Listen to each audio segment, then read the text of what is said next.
love? Is this love? Is this love? Is this love that I'm feeling? Is this love? Is this love? Is this love? Is this love that I'm feeling? Whoa, doom, doom, doom, doom. Oh, look at these books, they saved me from 2020. Doom, doom, doom, doom. Come look at some of my favorite books from 2020, 2020.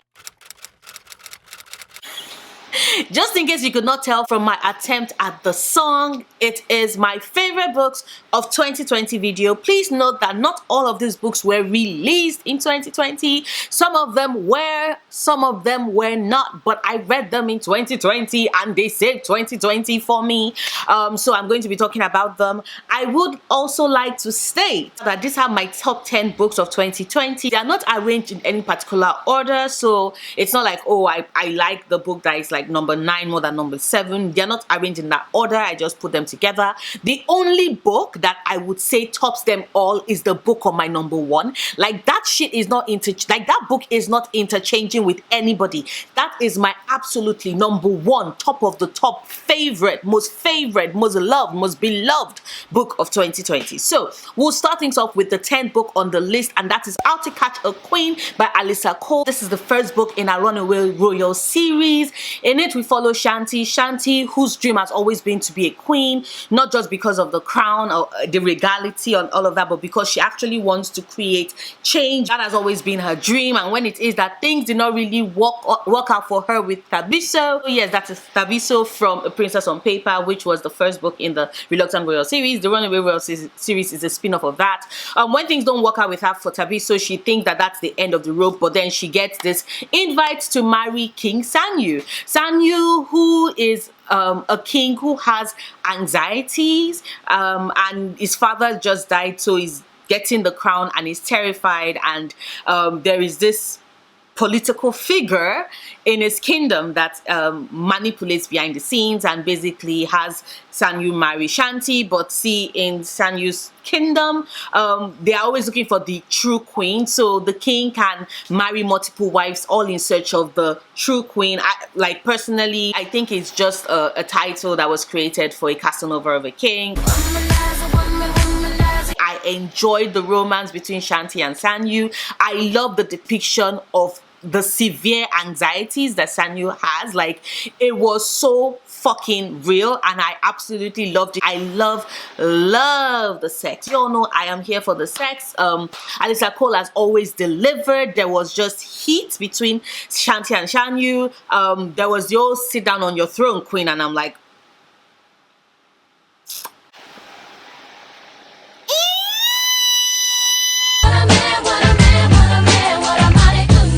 next favorite book I read in 2020 is this big chunky baby right here, Prairie of the Orange Tree by Samantha Shannon. This is a standalone novel that follows 3 main characters. You have Sabran, who is the queen of a queendom. Yes, our kingdom has always been ruled by women. Our family also does have a prophecy whereby they are the ones in their line to defeat this great evil. There's the Wavens, the fire-breathing Wavens. Also, our family also has infertility issues. But anyway, Sabran is not married as at the start of this book, and there are enemies on all sides because, I repeat, it's a queendom. She does not have an heir. There's instability because of the fact, the importance of her family and everything else, and so you have players who want to come in and basically take her out of the chessboard, or manipulate her, right? Because I don't want to give any spoilers, but enter Eid, who is trained in magic arts, but it's also an assassin. I mean, the very first time we see her in this book, she drops from the ceiling to kill an assassin and then climbs back up the ceiling before anybody even noticed her. I'm like, whoa. The minute that happened, I was like, I'm going to love this book, and I was right. I love the fact that, yes, this book was filled with strong women, but also strong women in different ways. This book was also very, very queer. Like, Nicholas was gay as fuck, and the justifications for how his life turned out that way was given, which it was heartbreaking. But Sabran and Eid also do have a relationship in this book, and that was just fucking beautiful and sensual and sexy, and I loved it. I loved every moment of this. I think the world building in this book was just remarkable, incredible. Can you say magnetic? Just keep going. charismatic. Next favorite book I read in 2020 is Binti by Nnedi Okorafor. I know, y'all are like, oh my god, Noria, you're just getting into Binti. Yeah, I am. Like, Nnedi Okorafor is one of my favorite authors. I remember the very first time I read Who Fears Death, like my heart, my soul, my spleen, every single part of me, I'm like, I give it to you, Nnedi, take it.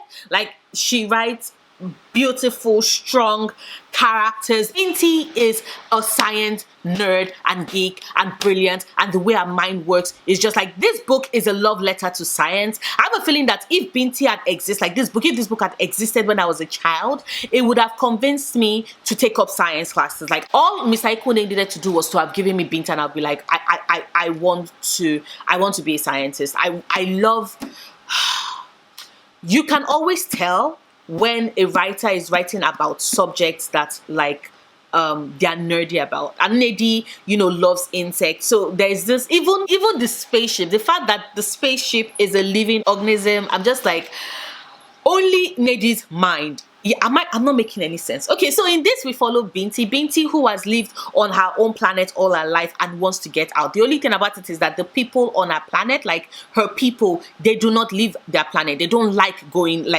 out of space. But Binti has big dreams, and so she takes this exam in secret, gets into the school in secret, gets into this top science school in the entire galaxy in secret, and like runs away. But see, that is where it happens, because if my mom was reading this book, my mom would be like, you see what this book is telling you, listen to your parents. I'd be like, no ma, that is not what the book is teaching us. Be like, nah, see, if Binti had sat her ass at home and listened to her parents, none of this would have happened. I'm like, yeah, but Binti was crucial in like resolving the conflict with the Medusa. My mom would have been like, you're just speaking grammar. Listen to your mother. Like, that's what my mother would have taken away from this. But anyway, she sneaks onto the spaceship to leave to go to university, and on their journey, the spaceship is attacked by this alien race and they kill everybody but Binti. I'm not going to say why, because that spoils it, and then it's up to Binti to like find a way to bridge like her people, and by people I mean the rest of people in the galaxy, with the Medusae, who have been out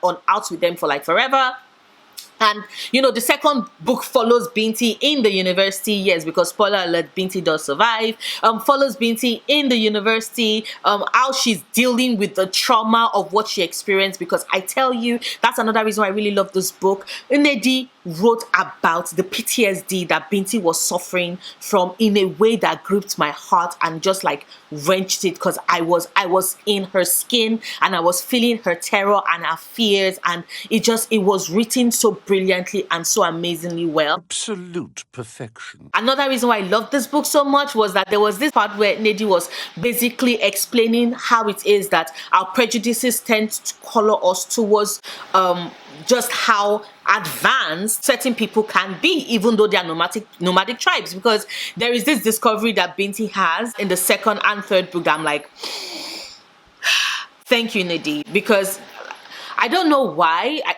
I will still blame it on colonialism, because colonialism has always been like, oh, people are nomads, people tend to live in a way that is not the way in which they have always lived, right? And by that time, they, I mean colonialists, and so they infer this, oh, these people are lesser than, these people are not as intelligent, these people are savages, in quotes, and eventually other people start buying into that. So I could like the fact that Nnedi took the time out to explore that in the Binti trilogy and show just how far advanced these people were, these people that every other person had looked down on and considered underdeveloped. Like, it was just chef's kiss Perfection. Next book I read and I absolutely adored Cemetery Boys by Aiden Thomas. This book gave me gothicness, this book gave me ghosts, this book gave me hauntings, this book gave me comedy. This was like, goddamn. Okay, so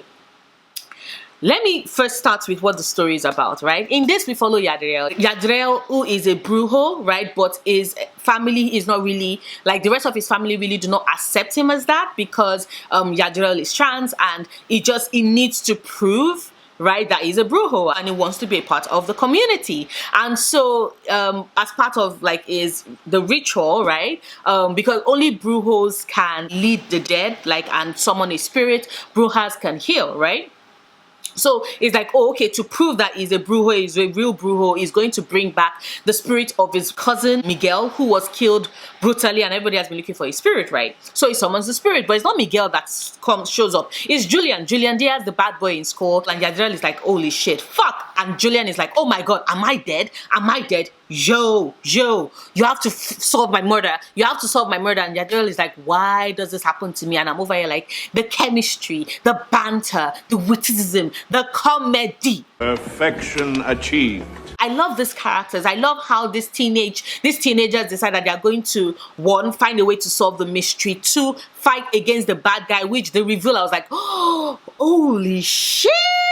Oh my god, yeah. I don't want to get into it, but the ending of this is so good. I would say this is a ghost romance, right? Romance story. And I'm stressing romance because yes, this book does have a happy ending. I'm not going to say exactly how all these things were resolved because that would be spoilers. But if you didn't pick it up because you're like, oh my god, eventually Yadril has to go back because it's a ghost, all I'm going to say is that this book does have a happy ending. So I will categorize this as slightly gothic romance, right? Not a love story. This is not your fave. Is it Hank Green? What's the name of that guy? John Green? John Green, the one that likes to write about teenagers dying and everybody being miserable even though they found love. Yeah, John Green, Nicholas Sparks, those two, they do not write romances. They write love stories, yes, but they do not write romances. Yes, I said it. They do not write romances. This is a romance. This is a romance I would recommend. This is a book that the minute I finished reading it, I wanted to read it again immediately. That was how much I loved Cemetery Boys by Dean Thomas. Mwah! Talented, brilliant, incredible, amazing, show-stopping, spectacular. Next favorite book I read in 2020, Ray Bearer, Jordan Ofueko. Y'all, like, if you have not checked out, I have an interview with Jordan on my channel, you can go check it out. But this book is amazing. In this, we follow Tarisai, whose mother has secluded her from everybody else and basically really starved her daughter of love. And when Teresa is of age, her mother then sends her to the city because there is this selection process that is done where a new council is always chosen in every generation, and basically this council is made up of children that are bonded to the crown prince. So her mother sends her with one wish, right? Eventually Tarisai has to kill the crown prince when she has gained his trust, which is heartbreaking for the girl because I repeat, she has been starved of love. So this is the very first friend that she's made, one that she feels a connection to, and it's a case of, okay, will she follow her mother's orders because she does want her mother's love, or will she find a way to break free and like be true to herself and chart her own life's course and her own life's journey? And Tarisai is a brave young woman who is like, no, I am going to be the one in charge and in control of my destiny. I'm not going to lose myself and I'm not going to do something I do not want to do. And just following her on this journey was just brilliant and beautiful and magical, and I absolutely adored it. Like, yes, there is a bit of a romance going in the pages of this book, but the MVP for me in this book is my girl Tarisai. She deserves all the love, all the praise. Applause. Next favorite book I read in 2020 is House of Earth and Blood by Sarah J. Maas. Yes, I always say it on my channel, your girl is Sarah J. Maas trash. Yes, I have a thing for fairy smut. Sue me! I don't give a fuck. This is the first book in the Crescent City series, and in this we follow Bryce Adelaide Quinlan, who is half fae, half human. And when we start the book, she's living her life, she's partying. My girl is like getting the best, you know, she's having a blast, she's partying, she's hanging out with her best friend Danica. But when it is that said best friend is murdered, this is not a spoiler, people. If you read the synopsis, you would know, because that is the turning point. When our best friend is murdered, our best friend and some other friends as well, because Danica is the head of her wolf pack, and when she's brutally murdered, Bryce's life kind of spins out of control and just absolutely shatters. She's trying to put the pieces together by numbing shit out, and I'm like, girl, I totally get you. Like, I hope my best friend and I live till we're like what, in our hundreds, but I don't think okay wants to live that long. But anyway, I'm getting distracted. Anyway, she's shattered by it, but you know, she thinks that, oh, the person responsible is put behind bars. But when this person is behind bars and fast forward a couple of years and the murders start again in a way that is reminiscent of the way her bestie was killed, she realizes that, oh, the true murderer is still out there and it's up to her to help get that vengeance for Danica, for Danica's pack. And in doing this, she has to partner up with this fallen angel Hunt, who, like, you know, basically kind of tried overthrowing the angels at some point, the archangels at some point, and is currently under punishment, etc., etc. And they're like, oh, they are waving his freedom in front of his face, you know, like a carrot, and they're like, partner up with Bryce to solve this murder and you will get your freedom. And it's all about them, you know, exploring the city that they live in, finding all the seedy underbelly, finding all the secrets and layers of secret, because this book has several layers of secret, which if you've read any Sarah J. Maas books, you know that she lives off of, you know, slowly unraveling shit for you. But the reason why this book is my favorite, oh my god, is the last 200 pages. You all know your girl is a vindictive, bloodthirsty bitch. I do not hide or shy away from that fact. And let me tell you this, when my baby girl Bryce Adelaide Quinlan finds the fucker that killed her bestie, the way she dealt out that punishment, the way she dealt out that death, I was like, sexy. There was a beheading. No, wait. There was a shooting, then a beheading, then a halving, then a dousing in gasoline, then a lighting that trash on fire, then a vacuuming up that trash like not even a single granule of dust or you is going to remain in existence. I was like, you talk dirty to me. I know I am going from very smart to awesome book, but this book,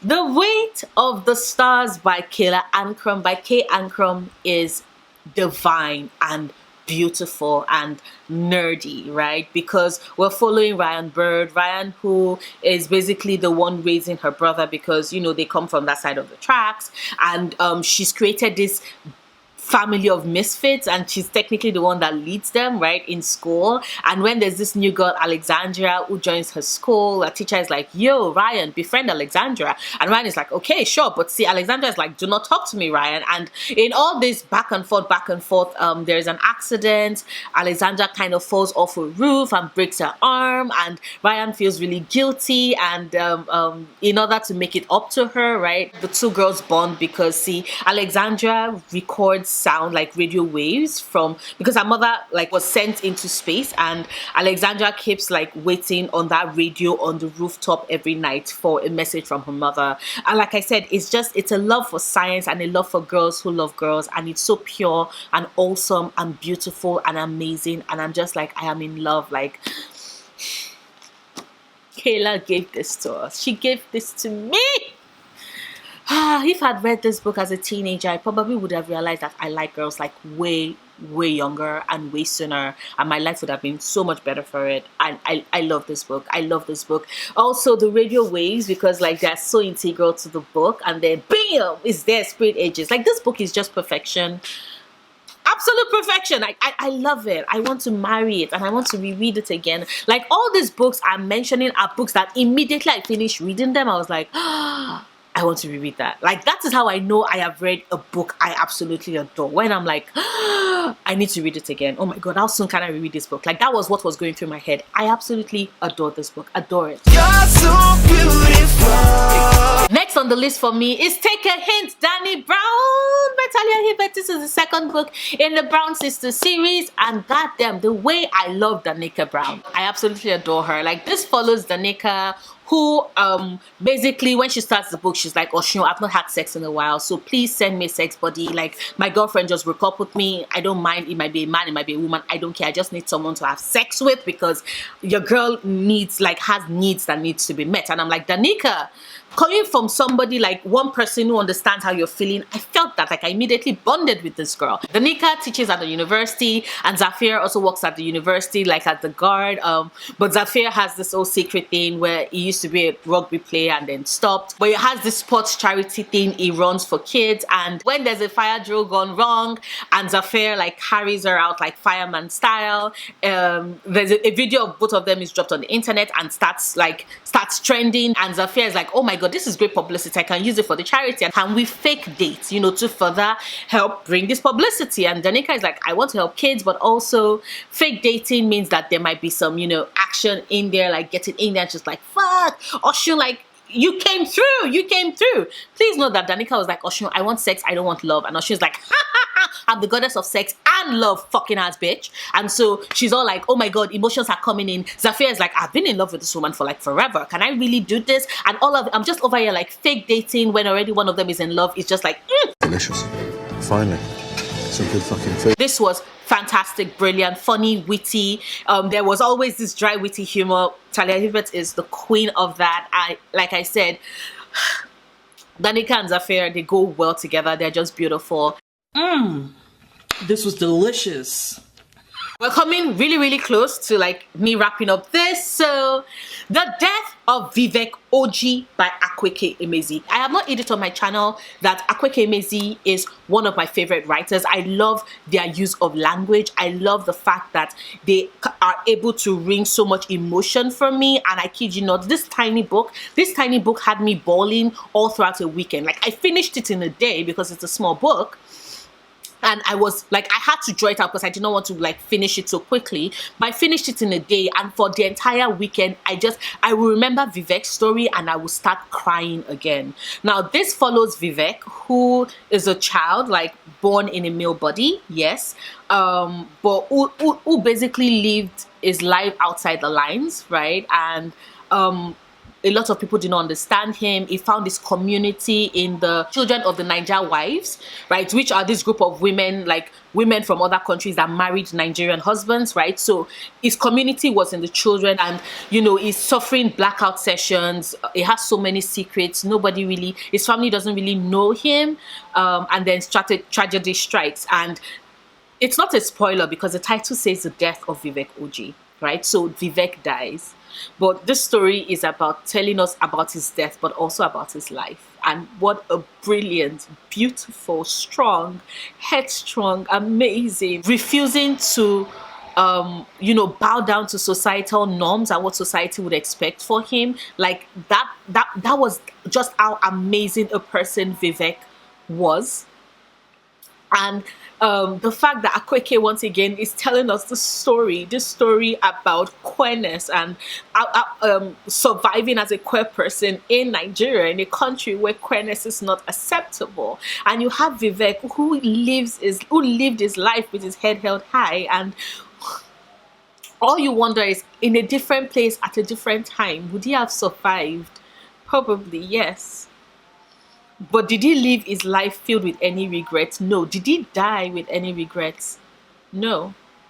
And Akweke tells us the story of queerness and mysticism, right? Because they always bring Igbo mysticism and culture into their writing, and that's another reason why I love it so much. There's just an elevation of language and emotion and feeling that they are always able to evoke in me when I pick up their books, and this was no different. This book broke me in the best of ways, and I love it. I want to reread it, right? Like every other book on this list. It's going to be hard because I repeat, this book broke me, but I want to reread it soon and so bad. And just The Death of Vivek Ogee, just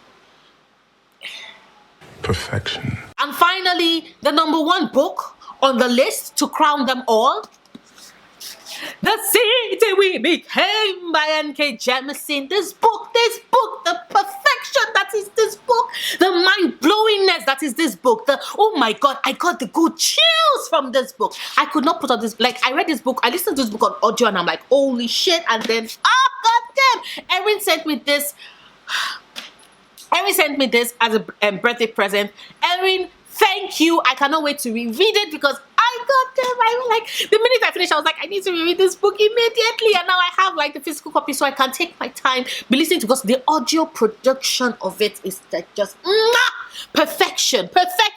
But in this basically follows a story of what if cities had souls? What if cities had souls that came alive? And what if cities devoured other cities? And what would happen if it is that New York is birthed, like the soul of New York is birthed, and there's an alien city out to devour New York, and only the souls of New York, right, can stand up and fight. And I'm just like,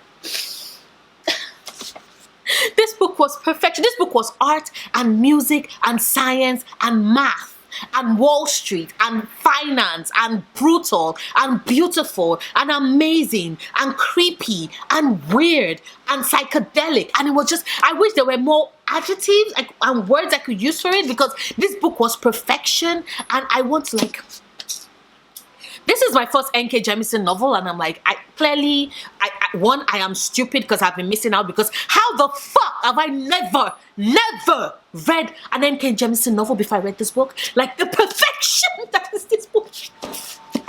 Sanopra. The perfection that is this book. I want to marry. If this book could come alive, I would marry it. If this book could come alive, I'll be like, I want to be your... I will die for this book. I am in love with the city we became, and I need more. I need more. I repeat, it's art, it's culture, it's magic, it's brilliance, it's science, it's hip-hop, it's music, it's finance, it's math.